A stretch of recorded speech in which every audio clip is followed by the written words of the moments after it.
আপনি কি চাইছেনটা কি? আপনি একটু আগে তো ঠাকুরের পা ছুঁয়ে বললেন যে দেবিনার ভেতর যে সন্তান বেড়ে উঠছে সেটার বাবা আপনি। এরপরে আপনার নিজের হয়ে সাফাই গাইতে লজ্জা করছে না একটু? আর চান্ডা কুমার, কি চাইছেন কি আপনি? আপনি বুঝতে পারছেন না? একটু আগে বিকৌছুরজি ঠাকুরের পা ছুঁয়ে বলেছেন দেবিনার সন্তানের বাবা উনি। আপনার তারপরেও মনে হচ্ছে ওনার উপর জিনিসপত্র চাপিয়ে দেওয়া হচ্ছে। আপনি বুঝতে পারছেন না শৈমা চেষ্টা করছে ওনার চোখ খুলে দেওয়ার, যাতে উনি নিজের দায়িত্বগুলো থেকে পিছু না হটেন। চুপ করো বরফি, একদম চুপ করো। তুমি বুঝতে পারবে না আমার মধ্যে এখন কি চলছে। আমার ভেতরটা দুমড়ে মুচড়ে যাচ্ছে, কারণ কারণ আমার বাবা আর আমার মার মধ্যে ডিভোর্স হতে যাচ্ছে। তাও কেন? আমার বাবা অন্য একজনের অনাগত সন্তানের বাবা হতে চলেছে তাই।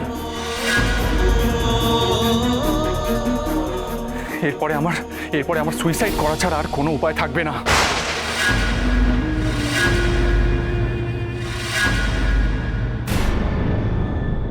এই টিপু, খালি এক কথা, এদিকে আয় তো, এদিকে আয়, এই মেয়েটার দিকে তাকা, তাকা এই মেয়েটার দিকে। সেই ছোট্ট বয়সে ওর মা এই পৃথিবী ছেড়ে চলে গেছে, বাবা কোনোদিন ফিরেও তাকায়নি ওর দিকে। মামা মামির কাছে বড় হয়েছে, মামির অবহেলা সহ্য করে ওর পড়াশোনা পর্যন্ত বন্ধ হয়ে যাচ্ছিল, কারণ মামি ওর জন্য খরচ করতে চায়নি। তাহলে ওর জীবনের কষ্টটা বুঝতে পারছিস? ও কি পালিয়ে গেছে? ও কি সুইসাইড করার কথা ভাবছে? এখন ভেবে দেখ, সবার জীবনে কষ্ট আছে টিপু। মা, তুমি বুঝতে পারছো না, ওর সিচুয়েশন আর আমার সিচুয়েশন কমপ্লিটলি ডিফারেন্ট। কি ডিফারেন্ট রে? কিসের আলাদা? আচ্ছা ছাড়, ওর কথা ছেড়ে দে, আমার কথাটা ভাব। সারাটা জীবন এই বাড়ির বউ হয়ে কাটিয়ে দিলাম একটা মানুষকে ভালোবেসে। আজকে জীবনের প্রায় শেষে এসে জানতে পারছি সেই মানুষটা আমায় নাকি কোনোদিন ভালোই বাসেনি, সারাটা জীবন টকিয়ে গেছে। আর আমি কি করেছি সারাটা জীবন? তার মা, তার বোন, সকলে দেখাশোনা করে গেছি।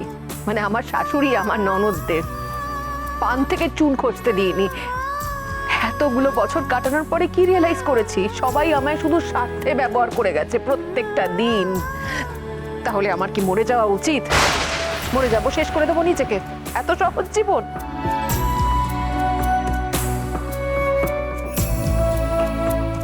আমি বাঁচবো টিপু, প্রাণ ভরে বাঁচবো। বাঁচবার জন্য এই পৃথিবীতে এসেছি, পৃথিবীটা নিজের জন্য বাঁচবো টিপু। আর তুই আমার ছেলে হয়ে কি বলছিস? নিজেকে শেষ করে দেওয়ার কথা? কার জন্যে? এই লোকটার জন্যে, যাকে তুই মিস্টার সেনগুপ্ত বলে ডাকিস? তার জন্য তুই নিজেকে শেষ করে দিবি কেন? সমাজ তোকে নিয়ে হাসাহাসি করবে বলে? এত সহজ জীবন টিপু। কি রে, উত্তর দে।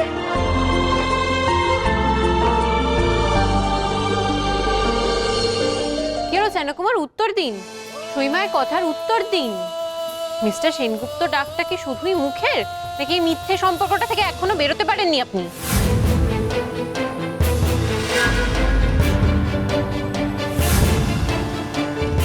আমি কিছু মহান হওয়ার জন্য করিনি রে টিপু। সারাটা জীবন বড্ড বেশি ঠকেছি আমি। আমি সত্যিই চাই না এই বাচ্চাটা পেটে আসা থেকে ঠকতে থাকুক। তাই মহান, হ্যাঁ, লজ্জা করে না তোমার ঠাকুর ঘর থেকে গোপাল নিয়ে আসতে? ঠাকুর ঘরটা আমার, মনে রেখো বড় বৌমা। ঠাকুর ঘরে পুজো করবার অধিকার আমি তোমায় দিয়েছি।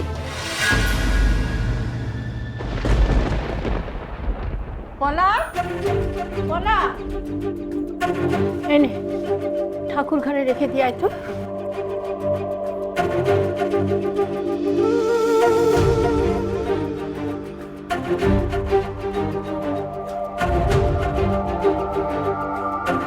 ঠাকুরের পায়ে দিব্যি দেওয়া ছাড়া আমার কাছে আর কোনো উপায় ছিল না টিপু।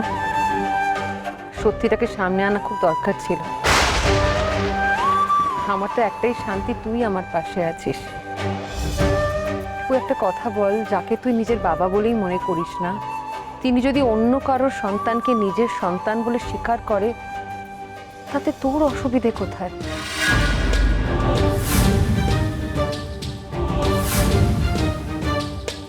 কিরে কাঁদছিস কেন?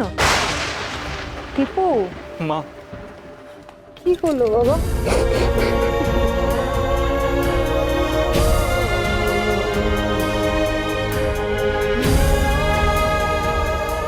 কাঁদিস না সোনা। আমি আর পাচ্ছি না। আমার কষ্ট হচ্ছে মা, আমার কষ্ট হচ্ছে। ছোটবেলা থেকে আমি জানতাম আমার বাবা আমার হিরো, তাই জন্য আমি বাবার সব ফল্ট আমি ইগনোর করেছি। কিন্তু কিন্তু এটা আমি কি করে মেনে নেবো মা? আমি কি করে মেনে নেবো? আমার ঘৃণা করছে মা। আমি যখনই ভাবছি বাবা এই কাজটা করতে পেরেছে, আমার ঘৃণা করছে। শান্ত হ। বাবা যদি দেবিনার সাথে বিয়ে করে, সমাজে আমার মান সম্মান কোথায় যাবে মা? ওরে বাবা। কোথায় যাবে? আমার কথাটা শোন, তুই শান্ত হ, নিজেকে আটকা, শান্ত হ। তোর বাবা যদি মান আর হুঁশের এতই খেয়াল থাকতো, তাহলে দিনের পর দিন একটার পর একটা মেয়ের সঙ্গে নিজেকে জড়াতো না।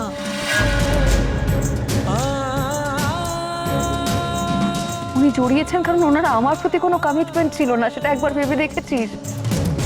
হ্যাঁ, আমি বুঝতে পারলাম যে এই সারাটা জীবনে উনি হয়তো কোনোদিনও আমায় পছন্দ করেননি, কিন্তু নিজের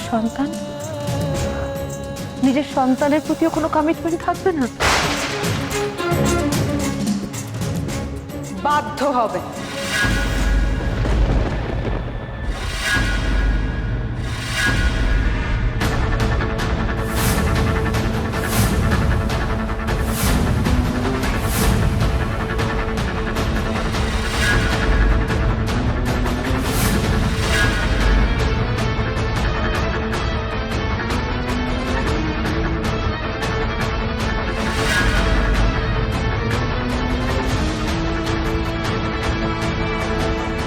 নিজের সন্তানের প্রতি দায়িত্ব পালন করতে উনি বাধ্য।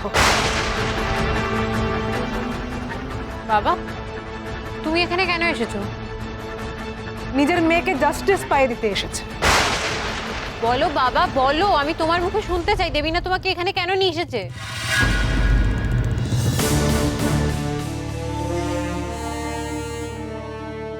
বলো বাবা, বলো।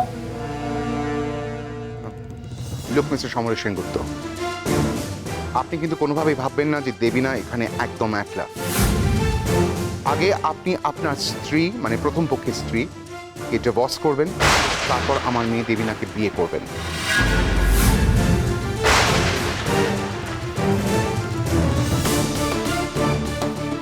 আমি এবং ওর মামা দুজনে এসেছি ওদের উকিলকে নিয়ে। Lawyer is ready with the divorce papers.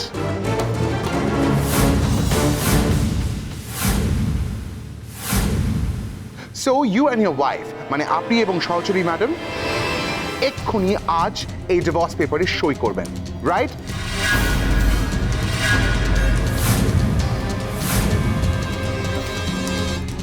আমাদের সবার সামনে সই করবেন। যতদিন না ফাইনাল ডিভোর্সটা হচ্ছে ততদিন আমরা এখানেই থাকবো দেবিনাকে পাহারা দিতে, যাতে ওর বাচ্চাকে কেউ কোনো ক্ষতি করতে না পারে। মানেটা কি? কি ব্যাপার বাবা? তো এখন কি বাইরের লোকজন এই বাড়িতে এসে থাকতে শুরু করবে নাকি? না না না, অসম্ভব। আপনারা বেরোন, বেরিয়ে যান এখান থেকে। না না, ওনারা বেরোবেন না। আর আপনারা যদি ওনাদেরকে বার করতে চান, তাহলে কিন্তু বিপদটা আপনাদেরই হবে।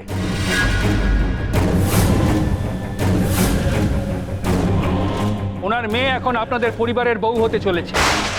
সে সন্তান সম্ভবা।